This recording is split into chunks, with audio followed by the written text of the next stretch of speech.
क्या आपने कभी ध्यान दिया है कि सबसे खतरनाक हथियार हमेशा दिखाई नहीं देता? कि कुछ युद्ध तलवारों से नहीं, शब्दों से लड़े जाते हैं।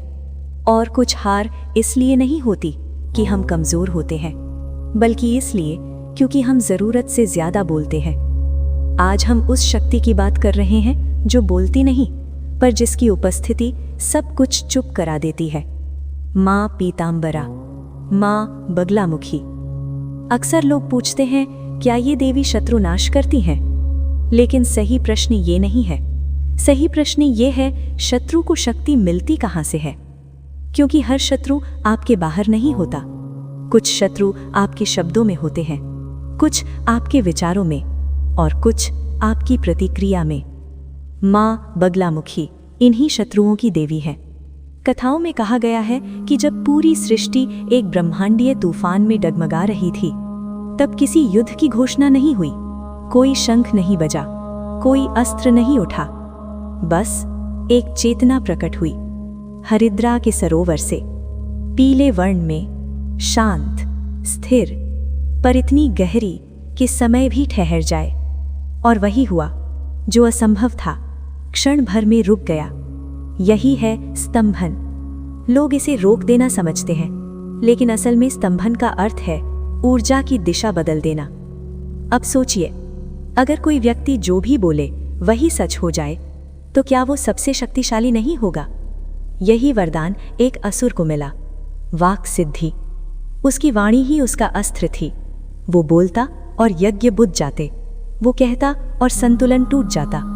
कोई उसे रोक नहीं सका, क्योंकि लड़ाई शुरू होने से पहले हार हो जाती थी। और तब माँ बगलामुखी आई। उन्होंने असुर को मारा नहीं, उन्होंने उसे श्राप नहीं दिया, उन्होंने बस उसकी वाणी को स्थिर कर दिया। सोचिए, जिस व्यक्ति की पहचान उसकी आवाज थी, उसके लिए मौन कितना बड़ा दंड होगा।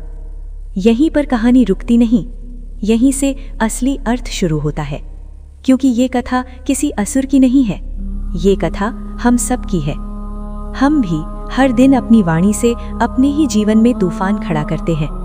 बिना सोचे बोले गए शब्द, क्रोध में दिया गया उत्तर, अहंकार से भरी प्रतिक्रिया, और फिर हम कहते हैं मेरे जीवन में शांति नहीं है। माँ बगलामुखी कहती हैं, शांति बाहर नहीं, मौन के भीतर है। यही कारण है कि उनकी साधना शोर नहीं सिखाती, वो सिखाती है कब रुकना है, कब चुप रहना है, कब प्रतिक्रिया नहीं देनी है। जब साधक इस मौन को समझने लगता है, तो वो देखता है जिन लोगों से वो डरता था, वे अचानक कमजोर पड़ने लगते हैं। जिन परिस्थितियों से वो हार जाता था, वे अपनी पकड़ खो देती हैं।